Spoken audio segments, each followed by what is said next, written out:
Hi, I'm Tay, and I'm an addict. I'm Steve, and I'm an addict. And this is Chaos in Recovery, A podcast aimed towards mental health and addiction in a chaotic world. And today's episode, we have Justine. Justine, an author, an entrepreneur, a holistic advocator, somebody who I've known for, I think, close to 20 years, if not more. Yeah. Yeah, it's been a long time. It's been a long... Wait, I didn't know that. That's Yeah. actually a crazy number Yeah. to think about. More than half of my life I've known you. Yeah. I love this. Yeah, me and Justine met in, I think, the tail end of middle school or the beginning of high school. Yep, those prime years. Prime years, yup. And we had a lot of fun. There was a lot of fun had. That is a way to put it. A lot of fun had. Yeah. But now, Justine, you are an owner of Soul Sanctuary in Coventry. Mm-hmm. Do you want to just tell us a little more about Soul Sanctuary and what's going on there and how you came to build this beautiful thing that you have going on there? Well, that part is probably a loaded question, but yes. So Soul Sanctuary is a health and wellness collaborative in Coventry, Rhode Island. So we have a ton of different holistic health and wellness practitioners who work out of the space. So we have everything from kind of your more traditional modalities, talk therapy, massage, cranial sacral therapy. Then we have a shaman, a medium, a holistic nutritionist, people who do Reiki, people who do other forms of energy work. I am probably missing something in there. We have a tarot card reader. We just have a really large variety of different practitioners who offer all different sort of just holistic guidance and support for people. And we also have classes. So again, I love me some yoga. I love yoga studios, but we're not that. I let the yoga studios handle that. And we do all sorts of just different types of classes. So we do monthly sound baths, we do ecstatic dance, intuitive dance, breathwork classes, shamanic journeying, things like that. That's so cool. And really, just the intention overall in Soul Sanctuary is to be a place where people can pause, because life is crazy. Life is chaotic. Yeah. I think it's very natural for us to just go, go, go, and be in reactive mode and just be in just not really thinking or being intentional. And so Soul Sanctuary is intentionally a place for you to be able to slow down and pause and connect within and connect with other people. Wow, that's really beautiful. When I was looking on the website, I had noticed something, and it really drew me to your whole business. And it said the first thing that I noticed was it's a gym for your soul. Yeah. And that right there was Thank you. I was like, oh my God, this is perfect way to describe something. And that sold me right then and there. So that's kudos to you on building something like that, because that's huge. What made you want to start this type of practice? I guess? So I think a lot of it, I'm sure we'll get into this throughout our conversation, but I just kind of went through an awakening in life where I went through my own kind of inner healing journey, the ever going it never ends, but I went really deep into it and just kind of that process of becoming more self-aware, getting in touch with my emotions, giving permission to myself to feel those emotions, just kind of discovering who I was in a new way, that I either wasn't able to or didn't allow myself to before. And through that journey, I was helped tremendously by connecting with other people who are going through similar things or who had gone through similar things. I also wrote a book. It's called Homecoming. I have it here. But I talk a lot about this in my book, that the beginning of my healing journey and throughout it, just connecting with other people and hearing their stories and their experiences was so healing to me and so validating and allowed me to see things in myself that I didn't give myself permission to see prior to that. So I just experienced the importance and the impact of true authentic human connection in kind of a new way through that journey. And I really just wanted more of that. I felt I was missing, I had I had connections, I had relationships in my life. A lot of it was remote, like I worked for a company where I had very close relationships, and I talk a lot about this in the book too. And those people helped me a lot, but they were in Texas and I was in Rhode Island. Or I was part of communities online that was geared towards like holistic healing and connecting with other people through their experiences and things, but it was all online. And I just really was craving that like in-person connection, and I I found some of it in some places, but just didn't find like what I felt like my soul needed, which sounds like a little cliche, but like that's kind of what I felt. I was like, something is missing. I want this in-person community. I want this in-person connection. And it's just who I am as a person. Like if like something's missing, I'm going to be like, oh, okay, I'll make it. I'll create it. I'll make it. I'll make the space for that. And so I like Soul Sanctuary like became an idea in my life. And I at first was like, yeah, I'll do that. Like when I retire or like when I figure my life out, or, you know, when I have a certain amount of money in the bank or like whatever it is, like I was like, I'll do, that's like a future thing. And then pretty quickly, like it kept coming back to me. And like, it was something that like I really felt and wanted in my life. And then I just had to like ask myself, like, why is this a future thing? Yeah. Like, why can't this be a right now thing? And then it very quickly became a right now thing. I love that. But yeah, I just felt like it's the community aspect, 100%. Like I needed that. I was craving that. I couldn't quite find it. So I did a very typical me thing and just made it. Yeah. It's so like crazy how that human connection is craved. Like you just like having that human connection is so much different than having that like over the phone connection or, you know, the virtual stuff. But like making sure that you have like somebody to be able to talk to next to or them, or like tell them what's going on in your life, like not, you know, with having like the emotions and like the actual, you know, conversation next to each other is so much different. And I feel like whether we think it or not, we all crave that. Mm-hmm. I think that's why during COVID, a lot of addicts and alcoholics relapsed and went back out because all the meetings were shut down. Yeah. There was only Zoom meetings. And part of our program as addict alcoholics, I mean, the camaraderie of meetings and seeing people and getting validation that you're doing a good job and like feeling that love that we crave is such an imperative part to 12-step programs. And for a while, I thought I could always do it on my own. Yeah. Type of deal. You know, I'm strong enough. If I ask for people's help, I'm some sort of weak. And I think that was driven into me, societally based, for a very long time. And it took me a long time to be okay with asking for help. You know, and I look at your community just as I would look at 12-step programs. You know, it's a community where people are leaning on each other. You can get what you need. If you want more, you can get more. It's all about what you put into your action, you know, and I love what you're doing over there. It's very inspirational to me. I've taken classes there. I see people there that work there, and it is a beautiful space that you've created. Thank you. Yeah, and I don't say that lightly. I mean, I look at other places that have kind of gone also that route. And I see those places almost getting more like business oriented first type deal. You know what I mean? Yeah. And they forget the essence of why you started this journey. Yeah. You know, and you know, that type of stuff can get so quickly separated from us when we forget where we came from type of thing. You know? So like, you described so many things that go into this this community that you have there. How do you juggle it all? Yeah.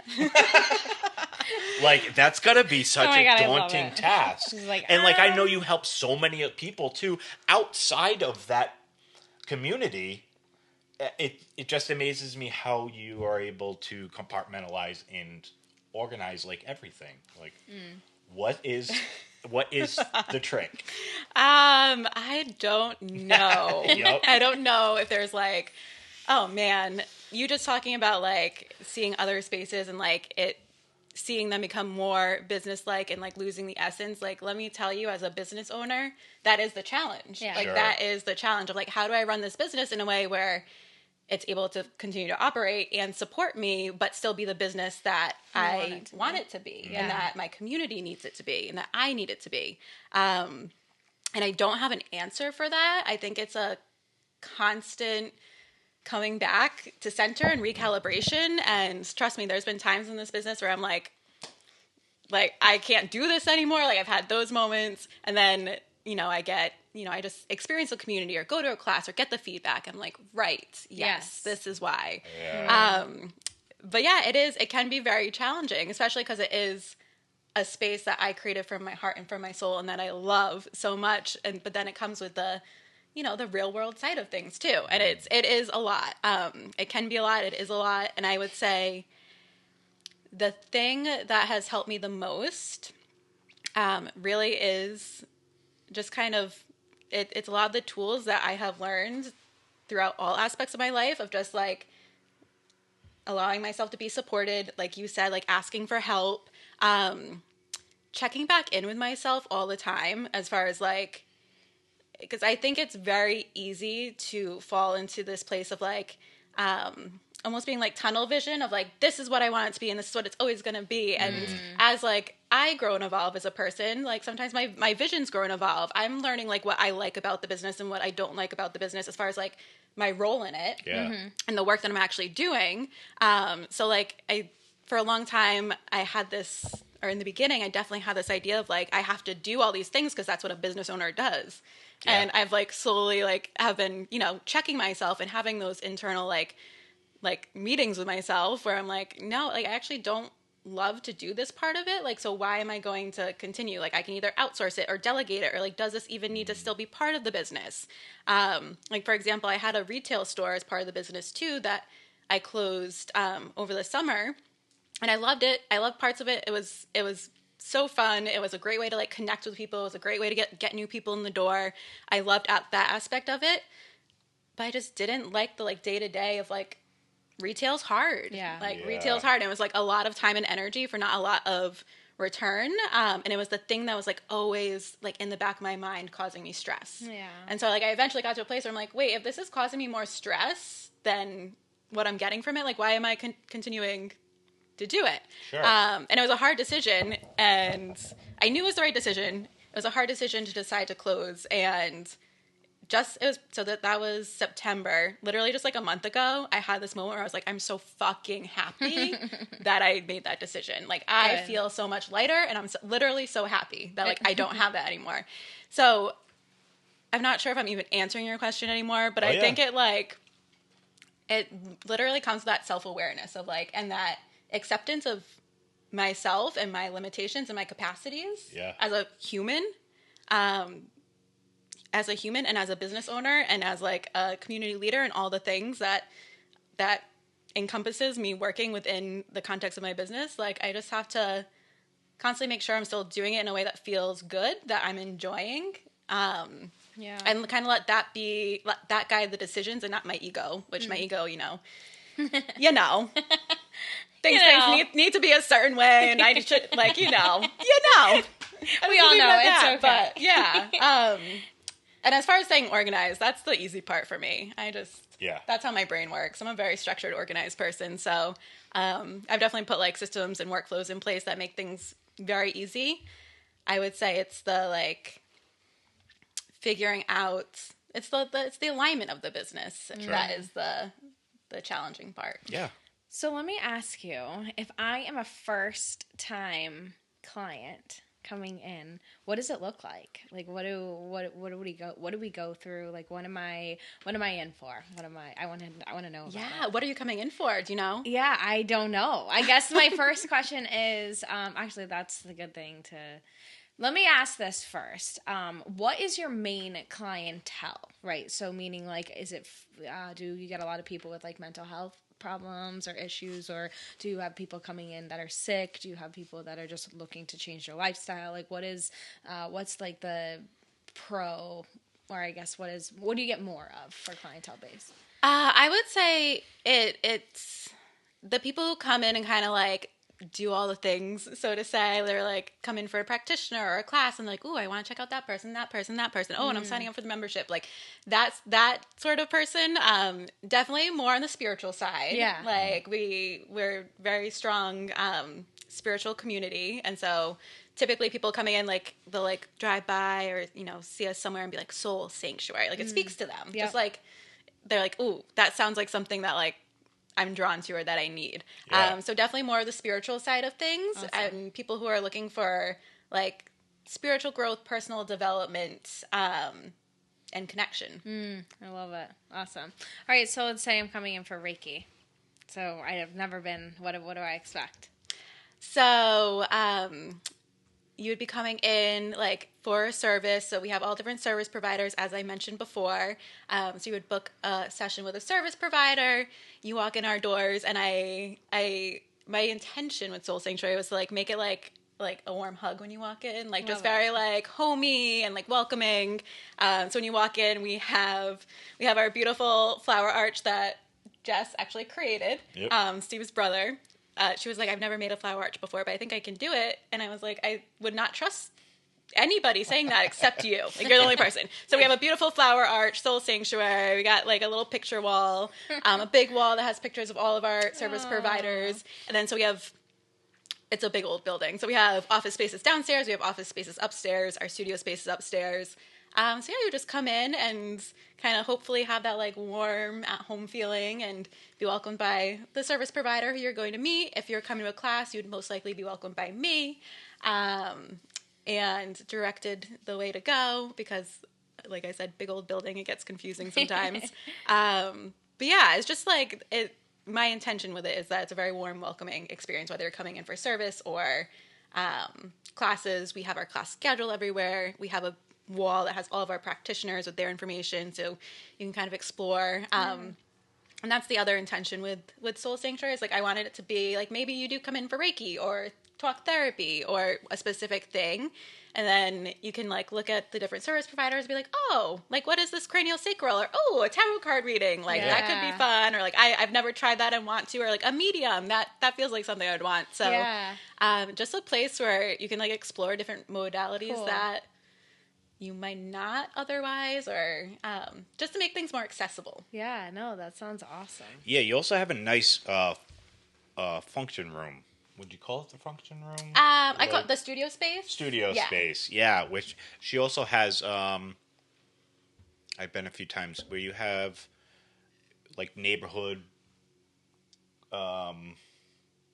businesses come in, and you have, almost like a vendor market. Like vendor market. Right. Oh, that's awesome. Right. I was going to ask if you do any like, I don't know, like outside studio stuff. So, or, like with to open to the community, or like, do you guys go anywhere and do classes or? We don't regularly, but we 100% would. Yeah. I do have like businesses and things like that who contact me often and be like, we're looking for someone to come in for like a wellness day or like just like do like mini services and things like that. So then I usually just make the connection. That's a big part of my role is I feel like I'm just like a connector of people. Yeah. I'm like, what do you need? What are you looking for? Oh, I got a girl for that. I got 2 girls for that. And I can connect people who are looking for a certain thing or need a certain type of support. I love doing that. And I think that is also, I don't think it was consciously part of my decision making when I opened Soul Sanctuary, but definitely like influenced me opening Soul Sanctuary. Is like I love to promote and support local people. I love to help people like find what they need. Like, we all need many different things. Absolutely.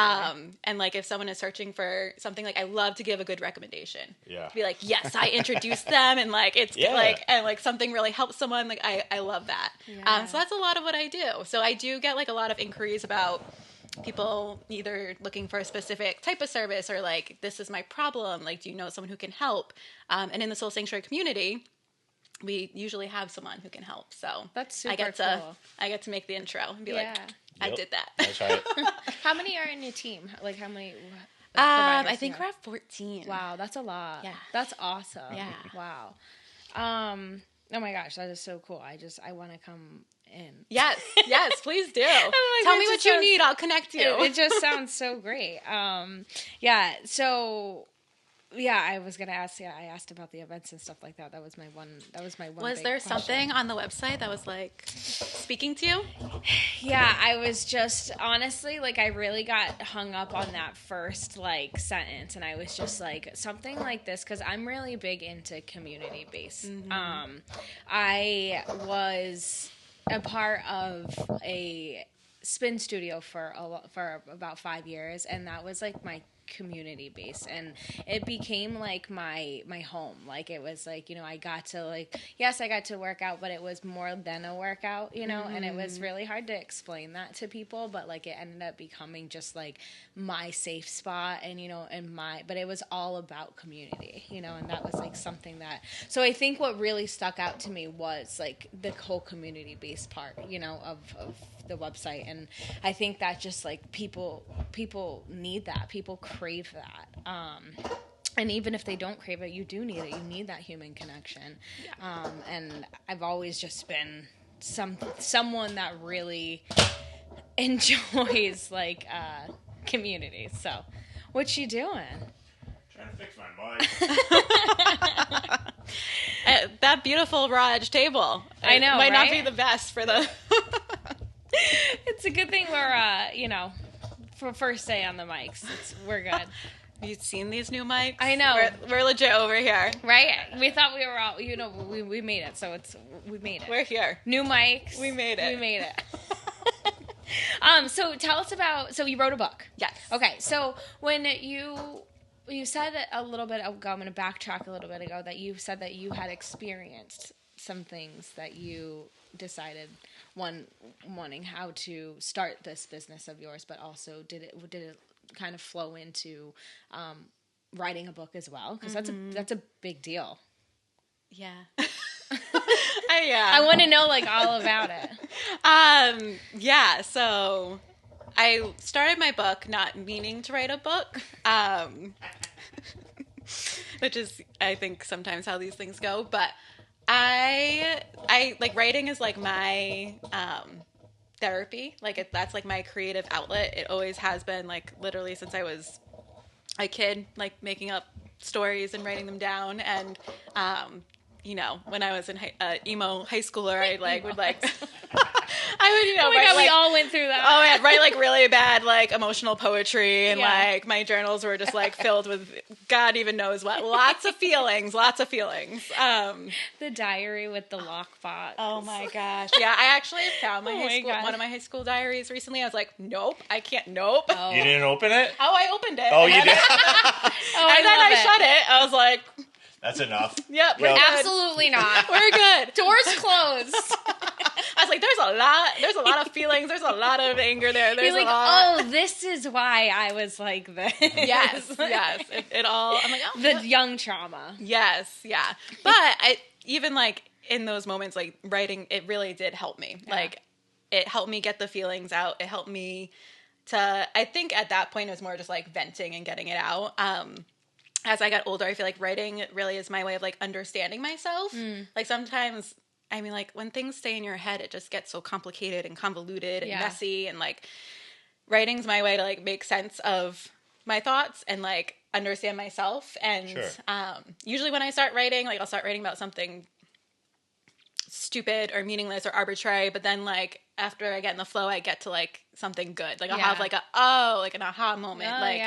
But I just like have to get into the flow to get there and like kind of like externalize what's happening within me. So writing has always been that for me. And so I started my book literally as therapy. The company that I used to work for hosted a memoir workshop where you got to go and kind of like, that was also kind of basically therapy, but like got to go to a 2-day workshop. You were with other people and you're exploring, you know, your truth and your story and what you want to, like, if you were to share something with the world, what would you want to share? And like diving really deep into, they really focus on like your truth. Yeah. and your truth being yours. Like, it doesn't need to be anybody else's truth. It doesn't need to match up with anybody else's perspective or anybody else's story. It can just be your truth. And like, that is potent and important and impactful. Yeah. So I went through that whole process and, you know, started writing my quote unquote memoir, but it was really just, again, like, it was for me. Like, I went through the process for me. I had no intentions of publishing anything, no intentions of, it was literally like word vomit therapy. And so I wrote 30,000 words that I don't think I deleted it, but I don't know where it is. I've never looked at it again. Oh my gosh. And after I was done with that, like, that process was literally so healing for me, and like more therapy than actual therapy. Like, I've been in a lot of therapy and a lot of different modalities of therapy. That process of like writing my truth and my like past experiences was more therapy for me than anything else. So I changed and evolved a lot through that process while doing other things, just again to like get more in touch with who I am and my emotions and see myself more clearly and become more self-aware. So I had changed a lot, the writing being part of it, a lot of other things being part of it. And I kind of came to this realization of like, I like have changed a lot. I know that I've done a lot of healing work and I've changed a lot. And this is where my like systems, process-oriented brain comes in. I was like, but like, what the fuck did I do? Like, how did I get here? Yeah. So I wanted to kind of like write through like what my process was for healing. And that was really the beginning of Homecoming. So Homecoming is a workbook. I share a lot of like my personal experiences with especially the beginning of my healing journey and like what healing means to me. And like, like tools that I learned, like getting in touch with my emotions and, you know, how to like get out of a negative thought spiral and things like that. So I share my experiences. And then the end of every chapter has prompts and writing exercises that people can go through themselves to kind of explore those themes for themselves. So it really is like, I think one of the chapters like has a process for feeling your feelings. It's like a little 4-step process. Yeah. So people all the time are like, just feel your feelings. And I'm like, What does that mean? okay. Yeah. Like, what if I don't want to? yeah. Like, and that was like really for like those kind of like deep, like, you know, those old feelings, those like deep seated like past experiences that you still have a lot of like emotional weight to that. Sure. It's like, okay, like everything my being wants me to not feel that. So like, Yeah. how do I do that? So like there's a little process in there for it. And so like I just started writing it through for my own understanding of like, what did I do to like change as a person? And then I reached a point where I was like, shit, I think I need to share this with other people. Like, I think this could be helpful. And that was a whole kind of process in of itself. Yeah. Of like that was scary. That was scary to me. Of course, So, yeah. like, Absolutely. Like being like, I am gonna, and the company that I used to work for was a publishing company. So, they were kind enough to publish my book for me. They did all the publishing pieces, like the cover design, the interior design, all of that.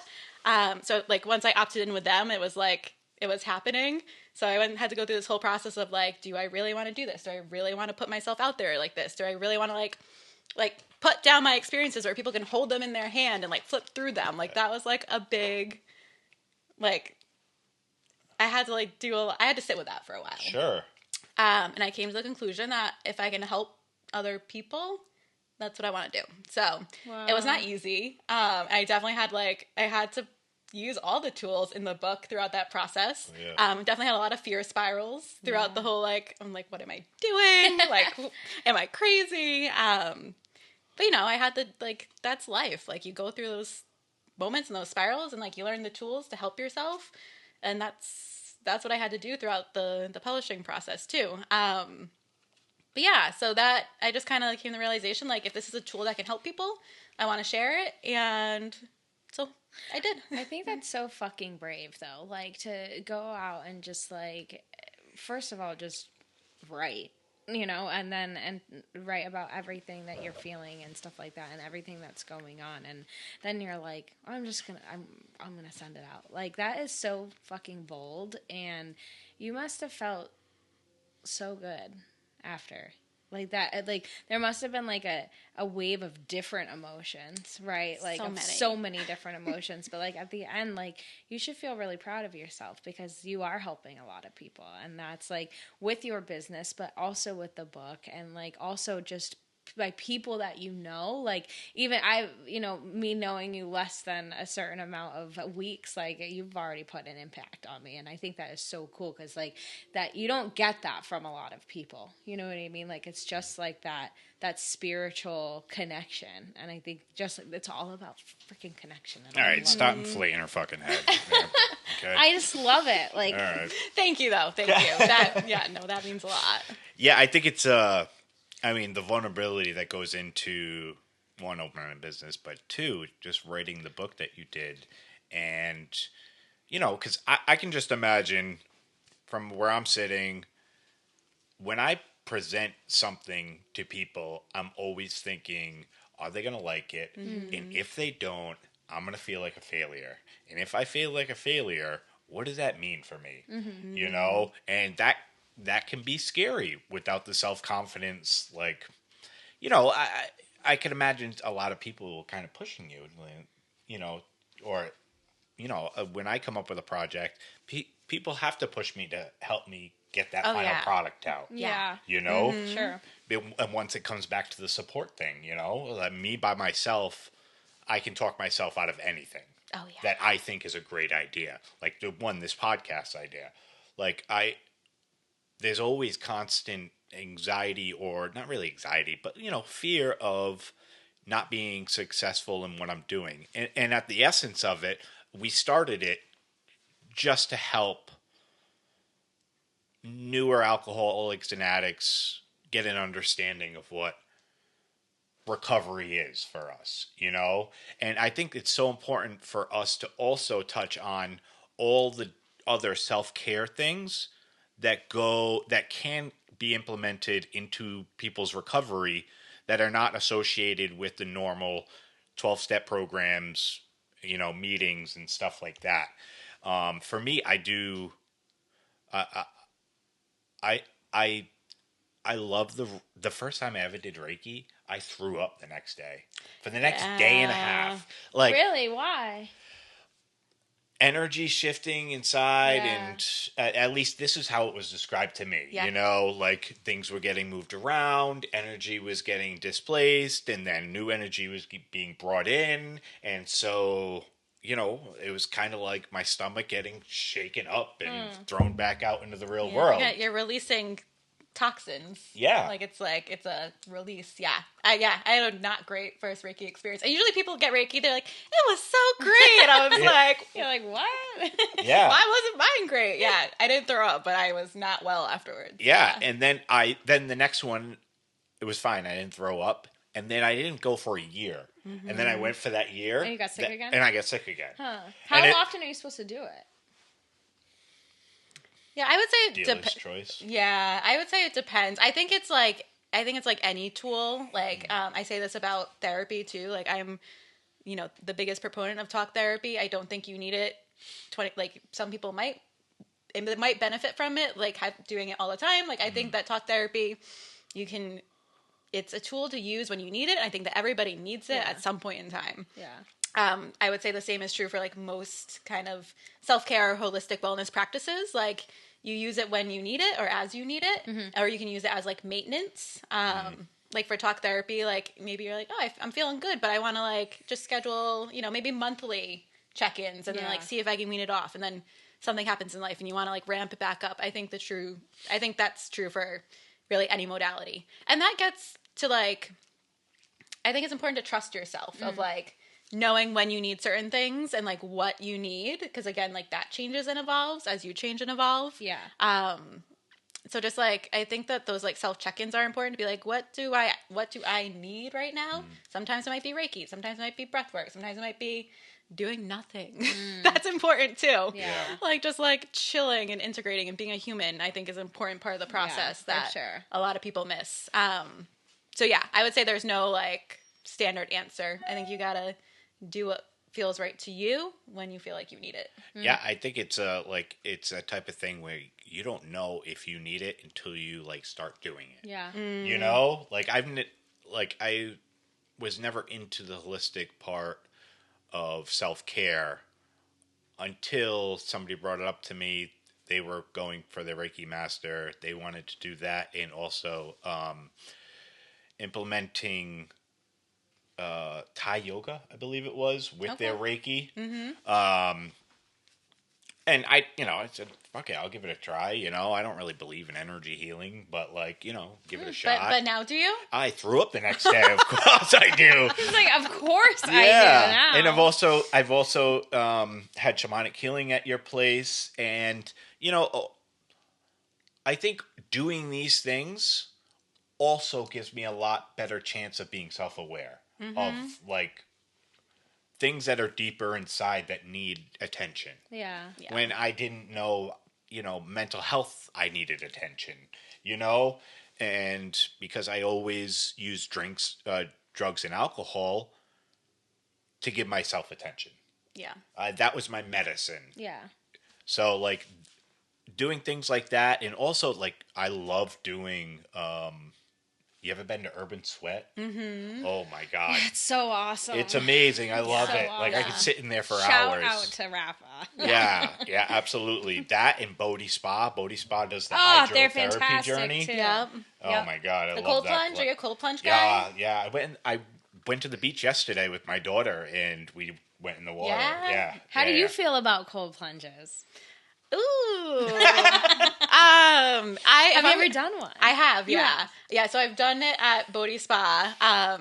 And I have jumped in the ocean in the middle of the winter before. Oh, yeah. Which, like, it has to be like a not freezing winter day, and the sun has to be out. But like, it does something because you feel great afterwards. Oh yeah, it's like that shock. Like like going into it, I'm like, reset. yeah, why am I doing this? This is stupid. But afterwards, I'm like, oh yeah, this is why. It's like ice baths. Yeah, so it's not something that I do regularly, but I think that there's something to it. Yeah, I love that. I've also just heard that even just like turning the water cold for like 2 seconds at the end of your shower, or like splashing cold water on your face, also has very positive effects without the full like I'm going ham. It's and only plunging. like 15 to 20 seconds, right? Yeah, that's what I heard too. Yeah. Like just turn it all the way to the cold and then flip it back. Yeah, for like 20 seconds. Yeah, I haven't gone that far, but like because I like my showers. Oh, I'm also a fast shower person. Are you? Oh yeah, like 1 minute, Like how I'm in and fast? out. Really? I'm very efficient. Oh. Yeah. That doesn't seem too efficient. No. 1 minute. Let's think about maybe that. Efficient, maybe not effective. Maybe not 1 minute, but like I was gonna say. I live in a think sober so. house, and some guys take like 20, 30-minute showers. And Yeah. I could never sit in there for that long. Like never? No. I could. Absolutely not. I I love me just a- standing under the hot water. Yes. I don't know. Something about don't it. know. That's Maybe- a little self-care practice, I feel like. Hell yeah. Well, I absolutely think I'm fucking so. working on it, all right? So. No, but everyone has their own things. Like my little self-care thing is different than your self-care Sure. thing. I mean, if they had like a nice shower head, like one of those like Like the square waterfall Like the ones. rain Yeah. ones? Oh yeah, like those maybe are so and if there nice. was a stool there, What or would the something. stool be for? No, like a little corner. Oh, Some showers have like a little seat, like I can Like a get little nice and shower comfy. chair.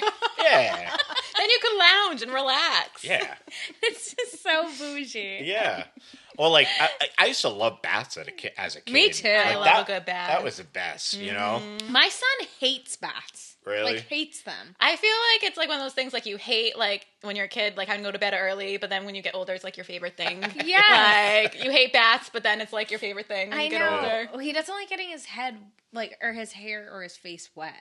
So, which is very, I mean, I think it's like a drowning thing, like just to feel like you're drowning, but like he hates baths. And I'm like, you have to like them. Like they're so fun. So I'm trying to, like you need Good job, them. Mom. Just trying to pressure your kid into fucking drowning over here. Like you have to take a just shower, shove his head bud. down, all right? Yeah, he just needs like some soothing music, maybe like I know. I feel like bubbles. Listen, I give bubbles. I definitely do. I don't know. Have you I'm ever given trying. him one of those bath bombs? No, because Oh, why not? Because I heard there's a lot of chemicals in those. There's a lot of chemicals in your water. Like, what do you... Yeah, you're Like, so right. whatever. I know. I'm sure they have organic ones. Yeah, I'm they sure have they organic do. ones. Yeah. And they're also they like have any at $9 a bomb. Yeah, locally made. Oh, Yeah. there we go. That is a thing. Yeah. I got some connections for you. Okay, We'll talk. I love this. There you go. We'll talk after. I'll look at my Rolodex. I got something. I love this. Do you really have a Rolodex still? No. No, okay. I wouldn't even know what to do with that. Dewey Decimal System with fucking names and numbers and shit. Remember the Dewey Decimal System? I vaguely do. Yeah, that was a good time back in the day in the library. I just got a library card. Oh, I'm okay. so For the first excited. time? I mean, like, as an adult, As an yeah. Yeah. Like, I feel mature. Like, I'm super excited. I don't think I've Spanish? ever had one. Yeah. Yeah. I think it's a bunch of them. I think there's like a bunch that are part of one network. Yeah. Yeah, I got my big gang. I got my library card in the mail. My husband was like, "What is this?" I was like, "I'm so excited." He's like, The things that you get excited about. he was when so you're confused older. by my excitement, but it's fine. It's okay. Have that's you good. been? No, not yet. Wait, hold on. You Okay. like to On the read? list. You like to write, but do you like to read? I do. Okay, Yeah. cool. Yeah. Yes. What are the books that you like to read? I'm definitely in my fantasy era Okay, cool. right now. So There's a really famous book that's going around that's in the fantasy. Fourth thriller. Wing? Is that what it is?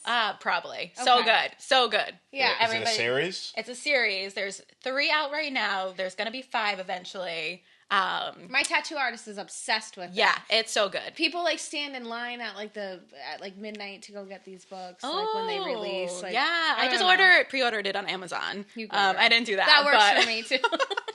But I did do that for Harry Potter when I was a kid. Oh, I Big love Harry that. Potter fan, right? Love Harry Yeah, Potter. high five. Movies Oh my and God. movies and books are just books. I mean, yes, books are objectively way better. I know. Yeah. But Maybe because I'm a visual person. Like, I love me some movies. I used to love when Harry Potter came out. I would crush that book in a day and a half. Oh, You yeah. would? 700 Oh my God, they're pages. so long. I would not put it down as Yeah. a kid. Yeah, it was Yeah. amazing. So long. Are you guys still doing that book club? Our book club is on pause for the summertime. Okay.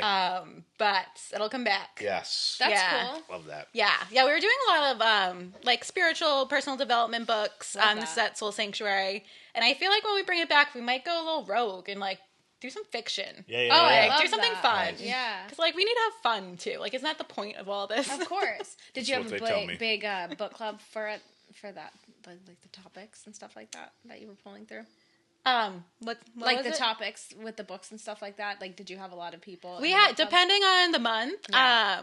it varied. Yeah. We always had a couple people. Sometimes, like we did a couple money books. We really got big crowds for that. Cool. We had a couple of regulars who came every month, no matter what. Nice. Even if they said like, I don't think anyone ever really hated the book. But we did a witchy book once that was a mixed reviews. But yeah, it's a lot of fun. That's cool. Yeah, they're like big now. All the book clubs are big. Yeah, but yes, Fourth Wing, highly recommend. Okay, Love it. I'll check that out. I think that's also the series that my counselor told me about. Dragons. Yeah, it's got all that. Yeah. Oh, is it? Oh, yeah, No, that's wait. it. Is it just one world though? Yes. Okay. Yeah, I think that might be it. Maybe I'm thinking about something else, but Fourth Wing. Fourth Wing is the first one. Yeah. Yeah, I All right. believe that's it. Yeah. Really good. That's awesome. I'm currently reading like a series that they're like 1,000-page books, and it literally hurt. I'm officially an old lady. I had to buy like a stand for my book and a like book flashlight because I can't see anymore. Oh, yeah. I had to buy a stand for my books. It was like hurting my arms. 1,000 pages is a big one. It's a big one. Yeah. It's so big. So yeah. I love it. Well, good. So I wanted to let our audience know where your location is in Coventry, correct? In Rhode Island. Yep. It is at 808 Tioga Ave, correct? Correct. Awesome. Yeah, so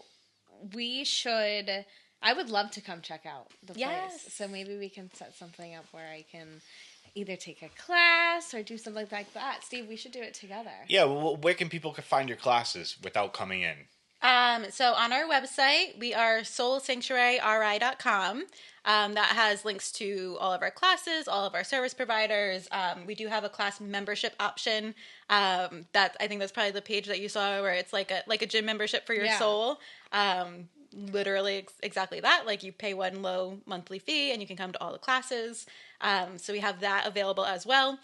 Because our physical body needs attention and Sure. love, and so does our inner world.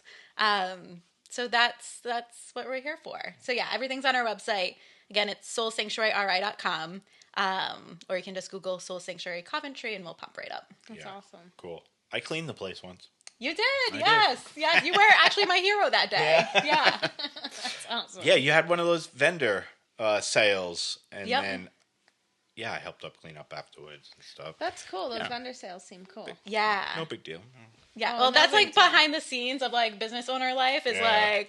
like after a big event, like who's cleaning the floor? Yeah. Right. Yeah. If you don't have someone like Steve to come help you out. Yeah. Like, I mean, I knew when I had my business before drugs and alcohol ruined it.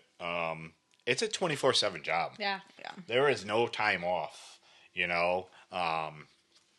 At least, me, I had a little more variables because it was always a different job every day. Whereas guys going, at least like, you can kind of plan for a lot of how your business is run, but I'm sure there's variables that people don't even think about that Always. are always going on. yeah, things you that I don't know? even think about until it happens. Yeah. Right. And that's the thing with business too, like, and life. Like, you just don't know what you don't know. Yeah. So, like, you can go into it with, like, the, like, most solid plan and, like, with all the research and, like, thinking that you know all the things.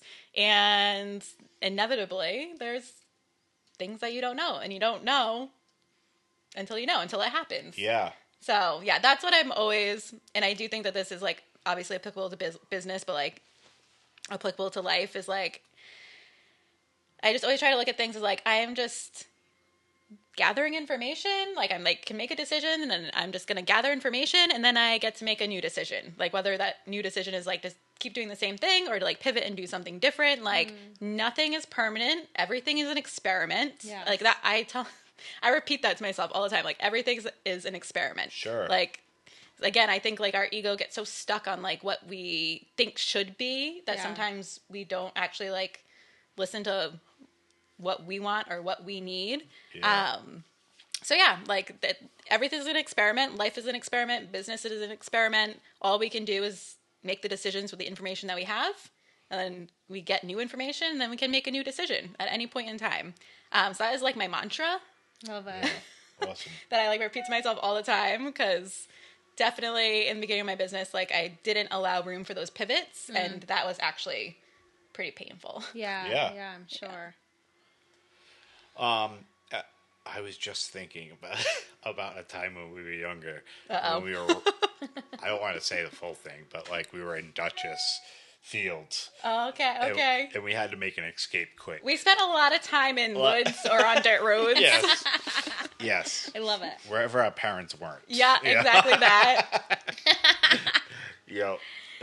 We had a certain group of people chasing us. I think it was at that point or something like that. Okay, yeah. That's too funny. Yeah, we were hiding from many of people in those woods and dirt roads. Yes. Oh man. Yeah, I pretty sure that happened more than once. Yes, it sure did. Yeah. Yeah, it's funny, like the certain memories that we forget over time. I through my process of going through the steps with my sponsor, a lot so there's a step 4, and it's make a list of people that you resent and what they affected in your life, and then you bring it to That you. sounds like a hard one. Yeah, I know. It was a tough one, just because, once you started going down the road of this person, there was like underneath that list, all these things started popping back up again. Like this person, that person, this person. But it was such a healing process for me, because then you bring it to your sponsor and he goes through it with you, or she goes through it with you, and you find out what your part was in that resentment. Yeah. And then you find out what what you want your higher power to do for you in that resentment. And What do you mean by higher power? like God, Okay. I choose to call it God. Yeah. Other people choose a higher power of whatever is greater than you, so that you're not the end all be all. type of mentality. Yeah. You know? And I didn't know how many resentments I was charging or I was influencing inside my own head. And like through that process, there was so much empathy and humbleness that came through at the end that it was life-changing for me. But where I was going was how many things just pop up when certain things are mentioned that you've shoved away for so long. Yeah. You know? Yeah. And yeah, that's where I was going with that. Well, and that's like what writing helps me with. Yes. Oh, yeah, It's I can like imagine. getting to those ignored, repressed, shoved down places. Yeah, because I feel like everything within us as humans, like, we're conditioned to avoid pain, whether it's physical pain, emotional pain. Yes. Like, we don't know the difference. Yeah. Like, internally, we don't know the difference between, like, physical pain and emotional pain. So, like, we do everything that we can to avoid those things, but it's like actually going into those things is the healing. Sure. Like, that's what brings you healing and acceptance and like a form of resolution and release. Yeah. But like when all of that is like stuck inside you, it's causing that inner turmoil and friction and you know, maybe some like deeply rooted beliefs that don't serve you. Like when all that lives inside you unexamined, yeah, it's not good. Yeah. Have you It's ever like heard? emotional poop. Have you ever heard of IFS Yeah, therapy? I like that. Inter some Family family systems. Yes. It's kind of related to that, like as well how I see it. I mean, my counselor is big into IFS, and I have done a lot of research myself on the therapy, and it's basically like he came up with this concept by he was a child therapist, and he would watch the child when two parents were in the room, and when he would ask a question to the child would look over to the parents before answering. And so he would be inflicted in a different way how to answer. Or like be guarded in a certain way how to approach the question that was asked. And so he went down the road, this guy, Richard Schwartz, about how our mind is not really like, you know, we've always been taught that multi-personalities are a bad thing. But he phrases it as we all have multiple personalities, and like a lot of them, he categorizes them as firefighters and Defenders, is that one of them? Or yeah, protectors maybe. Yeah. And so, anyways, these parts is what he calls them. These parts are, so say you had a traumatic event happen to you in the past, and now you're in your today's role, and you come, say it was a dog bit you or something like that, and you see a dog, that part is going to come be the firefighter and tell you, look, be aware of that dog. And that part has never grown the same age that you are. And so that part will always trying to defend you from those dogs until it's asked to maybe step aside and let your 37-year-old self take control. Like, thank you for serving me. I appreciate you. But now let me try and take this role on by myself. And you and Jess were talking about it a couple weeks ago or something like that. And our nice group therapy session. yeah, it was I a great love that. therapy session. It was nice. But for me, it's given such an insight of why I use drugs and alcohol. You know, because it comforts me the most, and it's also protecting me. You know, and like for me, drugs and alcohol served a great purpose in my life for a very long time. It gave me comfort. It got me to be less anxious. It got me to talk to women. It got me to be respected by men. It got me to be validated by so many people that I loved. And so now that's the only thing I knew how to use to make myself feel better. until it became such a destructive thing in my life, you know? And so I'm working with him and trying to talk to some of these parts inside of me that keep wanting to revert back to that same medicine, so to speak, you know? And it's been life-changing for me, you know, the IFS therapy. It's very interesting. Yep, that was my rant on IFS. Can I ask you a question? Yeah. Like, so when you talk to the parts of yourself, is there like a theme of like what they want or what they're trying to tell you? Yeah, so before I come do this podcast, I'm out in my truck. I sit down and I ask them, look, because sometimes I get very anxious before starting, and like in the middle when we're talking, I'm worried about if the sound sounds good, if the cameras are working fine, am I going to portray myself as smart or this, that, the other thing. And if I don't do all of those things that I want to be, then where does that leave me? That leaves me being embarrassed. That leaves me in fear of not being accepted through this podcast. And so I asked that part, look, thank you so much for wanting to help me. But last time went pretty good, you know, so this time, do you mind stepping aside and letting me try and do this podcast by myself? This won't be the last time I talk to you. We will talk again, but I just want to ask you if this is okay if I just take this on by myself. And I am instantly hit with one, physical relief, but also mental and emotional relief when I do things like that, you know? And I've only started really implementing it in the last couple of weeks because me and my counselor have talked more and more and more about it, and I've done my own research on it. But it's amazing. There's these things called fire drills where he talks you through it, where it's you meditate and he walks you through this. It's on YouTube. You look at somebody and you picture them in a solitary room by themselves. And there's one window. And you look through the window from outside at this person. And then you see what parts come up. And then you ask those parts, look, thank you for trying to help me right now. But I want to look at this person through my lenses. You also tell that part how old you are. Because sometimes that part doesn't know if you're still 4, if you're still 10, if you're still 15. It doesn't know you're 37. Yeah.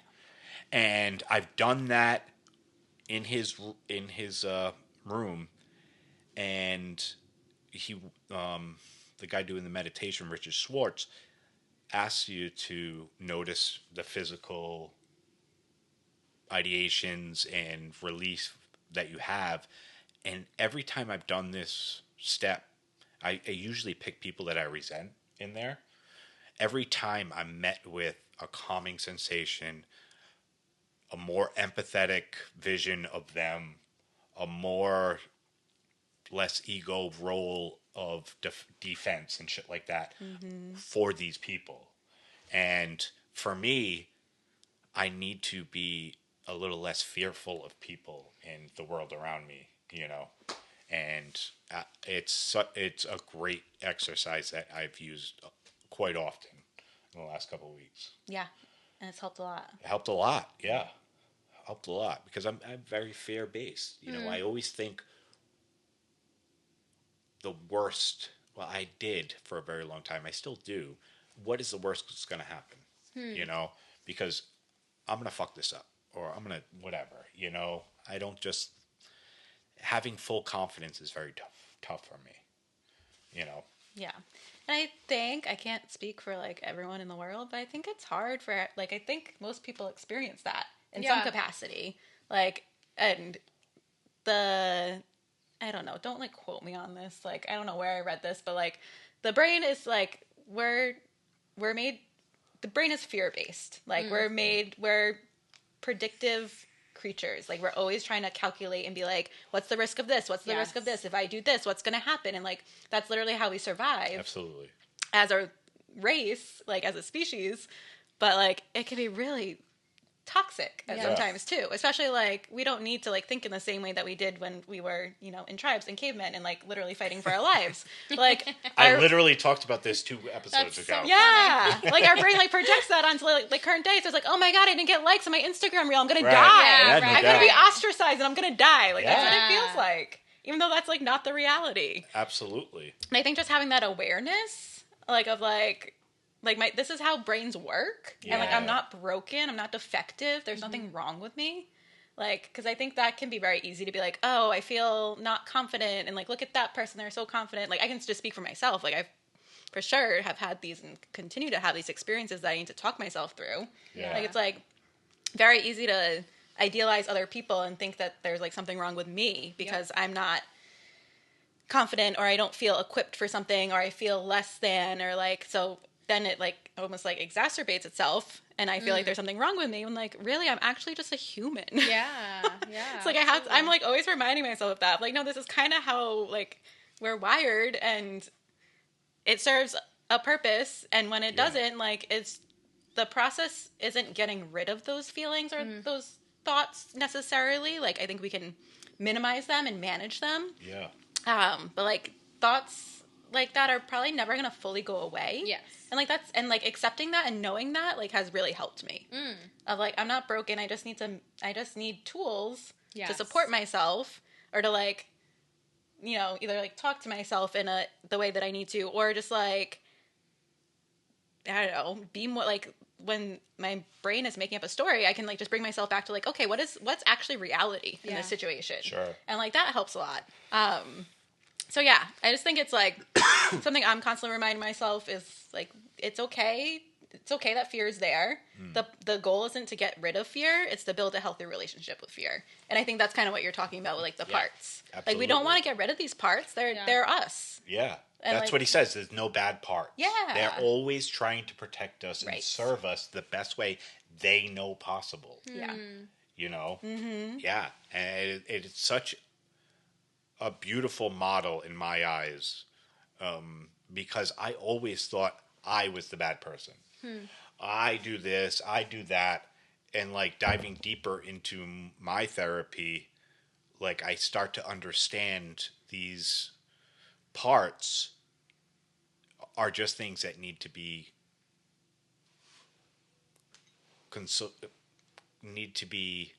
you know, I don't know how to, need to be comforted almost, you know.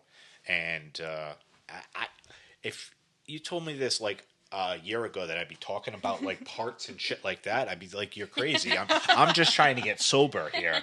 Like get the fuck out of my head. Like, but it's so, it's been such a weight off my shoulders understanding who I am. And how I operate and how I want to operate. Because I didn't know any other way but letting my ego just always drive the ship, you know? I think it's just like a connection that I made between the two of you talking right now is like, you both said like that having that toolbox as well, you know, like just, it's so important to have that toolbox. Like, and you know, your toolbox can look totally different from somebody else's. Like as long as like you have what you need to do to be able to understand, you know, what's going on inside of you and understand you, like being able to have those tools is such a, it's such an importance. So like I just put those two together. Yeah, like, absolutely. Everything that you two just said. And I love that you said toolbox, because that's something that we, you know, in like the AA community or NA community or fellowship community, that we were big on like our toolbox and stuff like that, and what we have in it to make sure that we have all the correct things to get out of a bad situation or control our confidence, you know, or understand why we're feeling certain feelings. I just think it's important. Yeah. And like there's, it's to support yourself, but not to like necessarily like fix yourself. Yes. Like I think that's important too, because I feel like I kind of touched on this, but I just feel like there's like such this especially when you're like in personal development, in healing, or if you're in the, the programs, like you feel like there's like, you reach a point where like you got it and you're good and you're fixed and you're healed and you're confident. And like, I think that it's such like a kind of like bullshit story that we tell ourselves of like, one day I'm just going to be good and like not need, like, like I'm just going to feel different. And like that, I think that is true, but like there never reaches a point in time when like you're not going to like have hard times. You're not going to feel fear. You're not going to feel insecurity. Like those are just part of the human experience. And like, so you have tools to support it.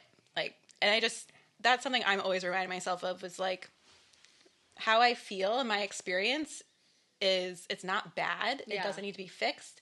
I just need to support myself through it. Absolutely. 100%.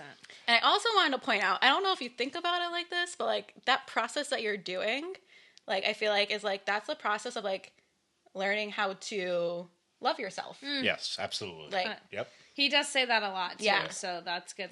I love that you said that because he started to recognize that we're himself. good. Yeah. We're on And the he same says it a page.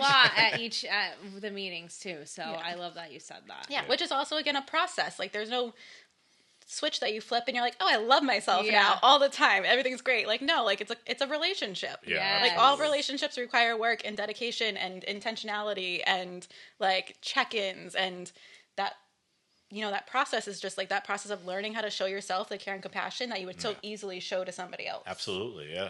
Is your husband as into the holistic, journey as you are and stuff like that? He is not as into it as I am. He is extremely supportive of me, and he's like, "You go do you." I love that. And yeah, definitely like that in our past has definitely brought up like some like confrontation and friction, mostly because I'm like, heal, be like me, like do all the therapy, do all the things, and he's like, no, like I feel like I'm good. Yeah. And I realized like I can't push him into anything. And like as soon as I kind of like accepted that for myself, like I just need to like I need to do me and like let him do him. And he has shown like a tremendous amount of growth in ways that I would not have expected or like guided him towards if I was the one like trying to like steer the ship. Yeah. Just as far as like conversations that we can have, or like I've learned to like give him space if I like bring something to him, like he needs space to process. So like I've learned that I just need to give him space, and then like a day or two later he'll come back with like something like very self-aware, and I'm like, wow, That's great. like, look at that. I love that. Yeah, so I've really just like had to accept like he's on his own journey, and his is gonna look very different than mine, and that's okay. Every single like sound bath I go to, I'm like, so you want to come? You want to come? You want to come? I'm just waiting. He's gonna say yes one day. He will. He's You gonna just say have to yes. keep asking. Yeah. He'll come. I'll let you guys know when that day comes. I love that. Well, Justine, I mean, this has been great. I mean, we could go on forever talking. I always enjoy watching your journey of progress and your search for the community that you've created. Is such a beautiful thing to me, and I want to thank you for coming on and talking with us. This has been great. Yeah, thank you for Justine. having me. I appreciate it. Yeah, thank you so much for coming on. I actually didn't know too much about the holistic journey, so I learned a lot, and I appreciate you coming on and sharing with our audience.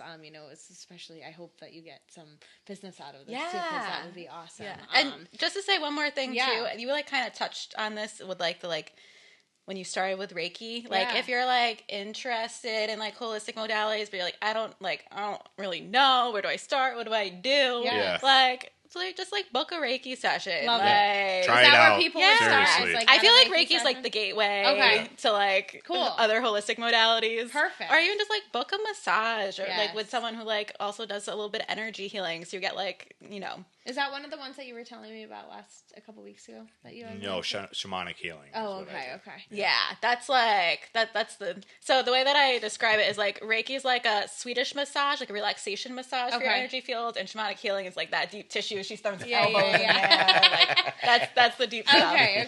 But yeah, just like try it out, and don't be afraid to like try out a couple of different things. Like try out a breathwork class, Oh, I go to love a it. meditation. Yeah. Like just start. Yeah.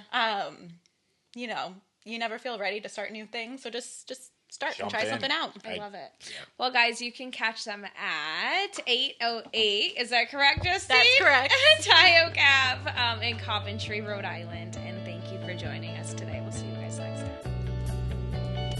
Yay. Thank you. Thank Amazing. you. That was awesome. I'm loving these rhymes. I feel